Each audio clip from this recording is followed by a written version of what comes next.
Umaga po, mga kapatid. Welcome po sa ating devotion for this morning. I would like to invite everyone na buksan po natin ang ating mga Bibles sa 2 Corinthians chapter 12, verse 9. 2 Corinthians chapter 12, verse 9. Basahin ko po sa King James Version. 2 Corinthians chapter 12, verse 9.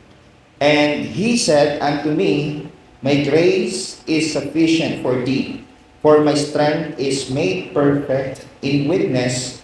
Most gladly therefore will I rather glory in my infirmities, that the power of Christ may rest upon me. Tayo po'y manalangin. O Diyos na makapangyarihan sa lahat, purihin kayo sa umagang ito. Salamat Panginoon sa pagbibigay sa amin ng oportunidad upang muli kayong sambahin at purihin sa Espiritu at katotohanan.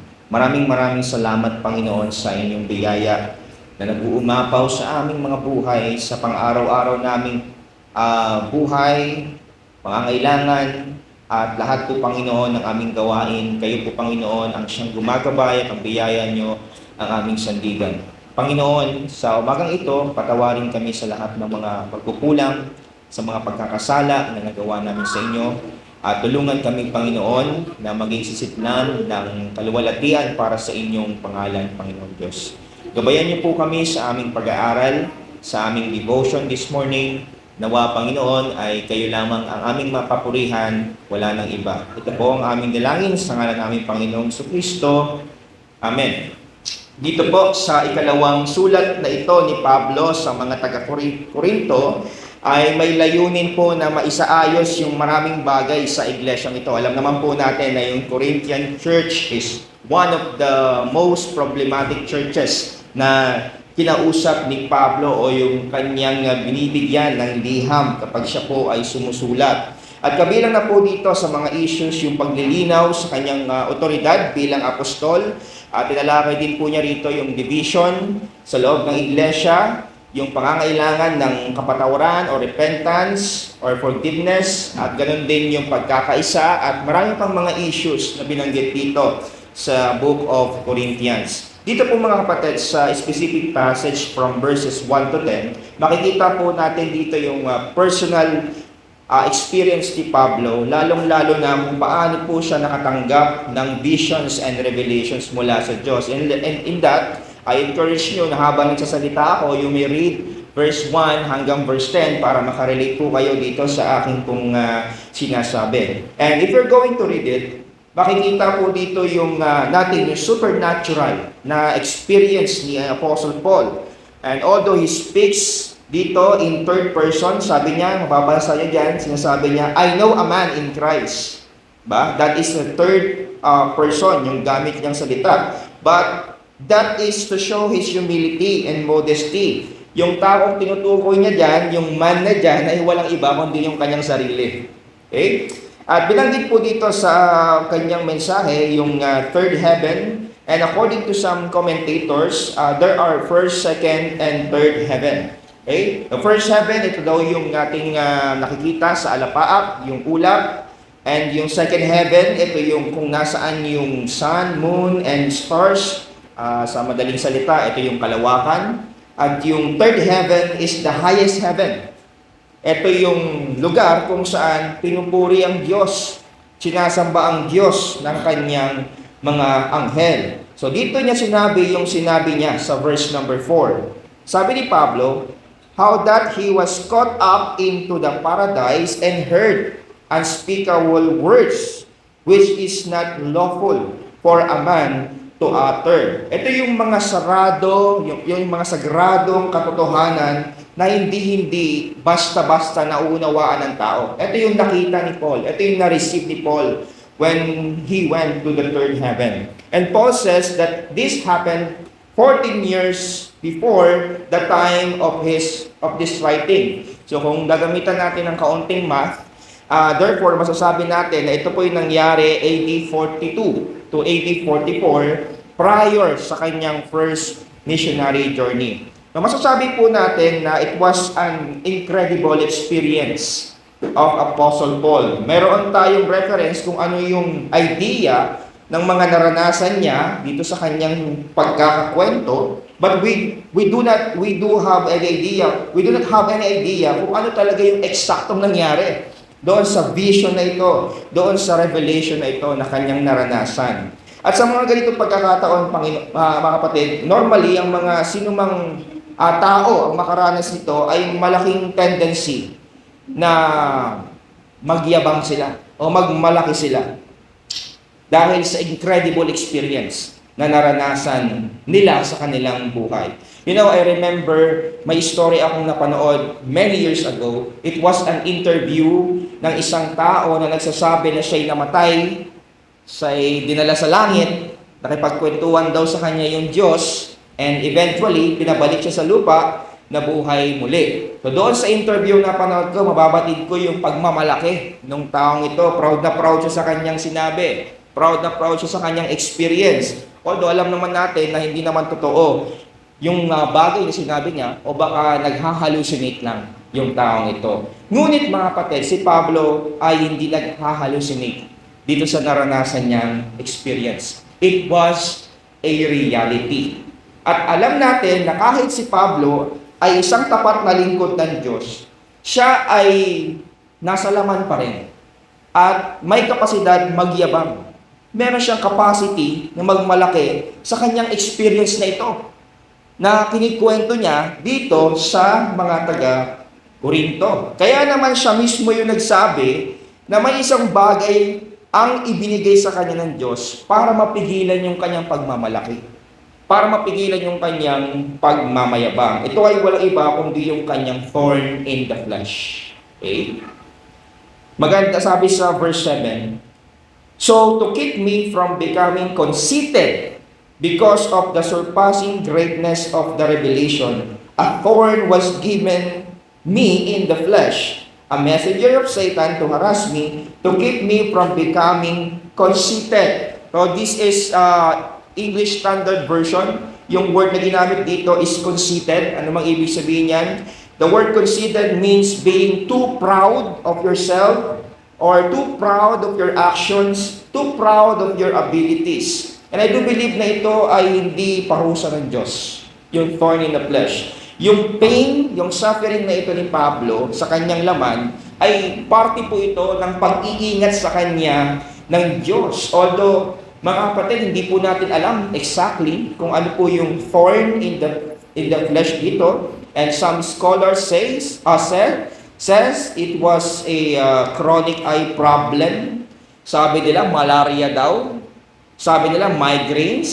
Sabi nila, some of them says that it was epilepsy. And may nagsasabi rin, it was speech disability.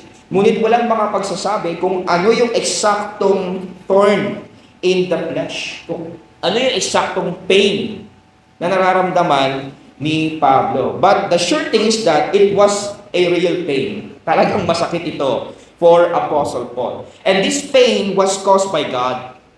It was caused by God to protect him. So makikita natin dito yung kakaiba talaga kumilos ang Diyos, no?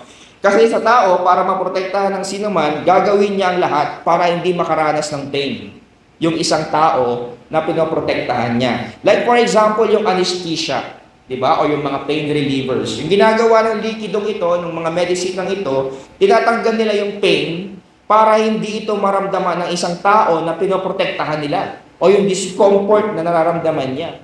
Pero alam naman natin na hindi gamot yung pain reliever, hindi gamot yung anesthesia, hindi naaalis yung mismong problema o yung karamdaman ng isang tao. Ito ay pansamantala lamang. So ang Diyos naman, iba yung Diyos, iba yung ginawa niya kay Pablo. So dito sa experience ni Paul, siya mismo, yung Diyos mismo yung nagbigay ng pain. Thorn in the flesh yung binigay niya. For what reason? Para protektahan si Paul.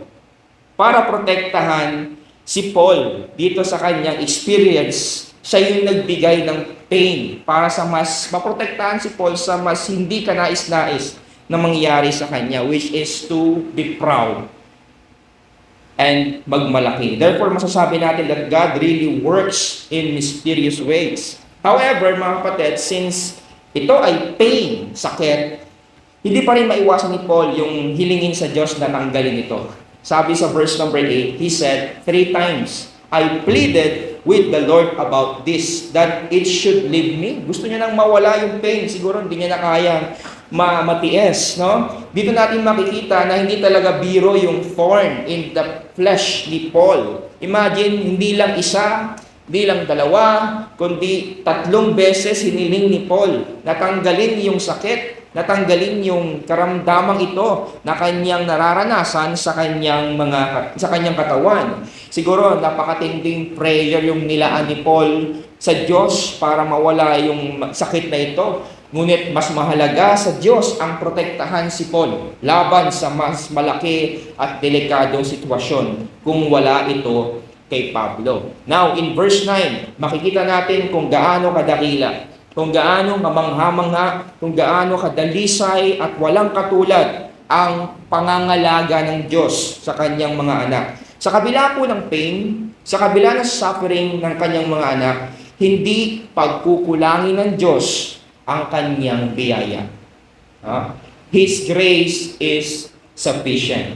Sabi rito, and he said unto me, my grace is sufficient for thee, for my strength is made perfect in weakness, and most gladly therefore will I rather glory in my infirmities, that the power of Christ may rest upon me.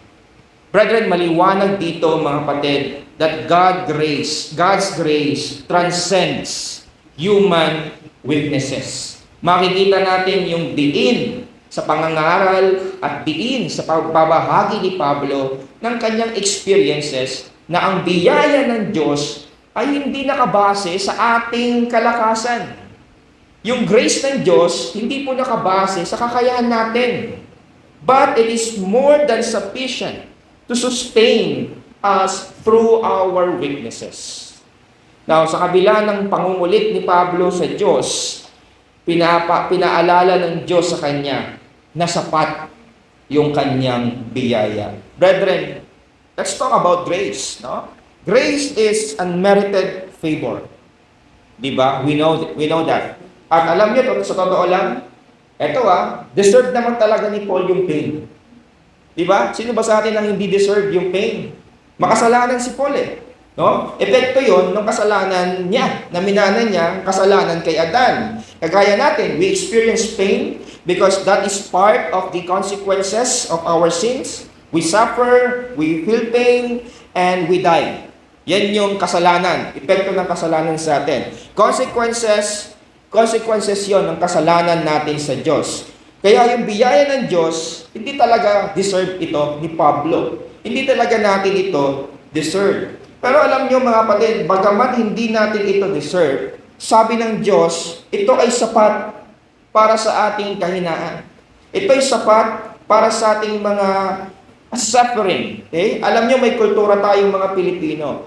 Yung tinatawag na pampalubag loob. O yung mga, pag may contest, may mga consolation prize. Ito ay parang simpleng token na binibigay sa isang tao na hindi naman siya deserving na mabigyan para lang hindi siya masaktan or whatsoever. Binibigyan siya ng isang bagay na pampalubag loob na tinatawag. At kadalasan yung mga pampalubag loob ay hindi naman talaga yun yung satisfying, yung token na yun. Compared sa prize, compared sa award na matatanggap ng isang tao na deserving manalo. Okay? Simpleng token lang yung binibigay, pampalubag loob. So mga kapatid, ang biyaya ng Diyos, kahit sabihin natin na ibinibigay ito sa mga tao na hindi deserving, yung mga tao na hindi karapat-dapat, hindi natin ito pwedeng maituring na pampalubag loob lamang. Okay? Dahil ito ay sapat ang biyaya ng Diyos. Ito ay sapat sa ating mga kahinaan. Ito po ay sapat upang bigyan tayo ng kalakasan sa panahon ng pangangailangan. Daig pa natin yung nanalo na kampyonato kung tayo ay tatanggap ng biyaya ng ating Panginoon. Now, kaakibat din po ng biyaya ng Diyos ay ang kanyang kapangyarihan. Sabi rito, for my strength is made perfect in weakness. That is God who's speaking. Okay? Dito makikita natin that the strength of or the power of God is mostly demonstrated sa mga panahon na vulnerable tayo. Mga panahon na nanghihina tayo. Pansinin natin yung mga apostol, diba? Yung ilan lang naman dun sa mga apostles, yung mga professionals eh. Pero karamihan dun, mga karaniwang tao lang, mga mangingisda, yung iba. Pero yung kahinaan nila, ang naging daluyan ng Diyos para ipakita yung kanyang power, yung kanyang kapangyarihan. Kaya si Pablo, mas naluwalhati niya ang Diyos sa kanyang kahinaan. Na kahit na sa panahon ng kahinaan ni Pablo, sakit ni Pablo, patuloy pa rin siya naglilingkod sa Diyos, hindi gamit yung sarili niyang kakayahan. Wala nga siya eh, hirap na hirap nga siya eh. Di ba? Puro pain na nga lang siya, hinihiling na nga niya sa Diyos, tanggalin eh. So wala talaga si Paul. Pero nagpapatuloy siya dahil sa kalakasan ng Diyos. Dahil sa biyaya at kalakasan ng ating Panginoon. Sa totoo lang mga kapatid, namamangha tayo sa attitude ni Pablo na sa kabila ng pain, sa kabila ng suffering na ito, napakaganda yung ng kanyang response sa Diyos. Pero wala pa ring hihigit sa pain, sa suffering ni Kristo. Di ba? Na dinala niya yung puot ng galit ng Diyos sa krus ng Kalbaryo. Siya po'y nabayubay, siya'y namatay sa krus para sa ating kaligtasan, para sa kanyang mga anak. Ayun yung mensahe ni Paul. That is the power of Christ na dala-dala ni Pablo saan man o ano man ang kanyang sitwasyon sa kanyang buhay. Ngayon mga kapatid, ilan sa mga bagay na matututunan natin sa talatang ito? Ito, ang kayabangan at ang pagmamalaki ay isang seryosong bagay sa Diyos. Seryoso 'yon, no? Imagine God caused Apostle Paul so much pain para lamang maprotektahan siya sa kayabangan. Ang nakakalungkot sa atin mga kapatid, kung minsan mayroon lang tayong ma-achieve na isang bagay, madali tayong ma-tempt na magmalaki, na magmayabang, na ipagmalaki yung bagay na ito. Kung minsan gustong-gusto natin na napupuri lagi tayo, na naglilit sa atin, na ito na yung nagiging motibasyon natin para maglingkod sa Diyos, na napupuri ka, na magaling ka. Mali po ito mga kapatid, ito yung maliwanag na kasalanan. Walang ibang dapat maipagyabang ang isang Kristiyano maliban kay Kristo at ang kanyang ang gawa ng kanyang Diyos. Now, matutunan din po natin dito mga kapatid na sometimes pain is good for us. Pain is good for us. Sa katawan po natin, yung mga sakit, yung mga kirot na nararamdaman natin, indication po yan na may problema ang ating kalusugan. Kung hindi po natin yan mararanasan, naku baka bigla na lang tayong bumulagta dyan sa harap, ay meron na pala tayong malubhang sakit, pero hindi natin yun alam kasi walang pain. Diba? Dahil wala tayong sakit na nararamdaman. I believe, ganun din pagdating sa ating buhay Kristiyano. Pain and suffering reminds us that we have problems spiritually. Na kaya nagkukulang na tayo sa paglapit sa Diyos sa pamamagitan ng panalangin. And the last thing, we should not rely on our abilities. Rather, kagaya ni Pablo, let us rely on God's sufficient grace. Last time mga kapatid, may nag-request sa akin ng aking credentials for something that I need to attend to. At sabi ko sa kanya, pabiro lang naman, sabi ko sa kanya, pwede na ba yung tagalinis ng dumi ng aso? Yung ginagawa ko. So, credentials, when we talk about credentials mga kapatid, these are essential para mapakita na qualified ka sa isang bagay. But, sino pa sa atin yung kayang higitan yung credentials ni Paul? Okay? He was a Pharisee. He was educated by one of the most brilliant teachers na nabuhay sa panahon niya. He was respected, and he had a good reputation, and he had a good lineage. Maganda yung pinanggalingan niya. But lahat ng ito ay walang nagawa sa thorn in the flesh na binigay sa kanya ng Diyos. Alam niyo, nag-iisang pag-asa lamang ni Paul sa panahon na yon ay ang biyaya ng Diyos. That is what he needs. Ayun yung hope niya, biyaya ng Diyos. Ito ay nagtuturo sa atin mga kapatid na huwag tayong umasa sa sarili nating kakayahan o kalakasan, bagkus sapat na yung biyaya ng Diyos. Ito'y nag-uumapaw sa atin at doon tayo mag-rely.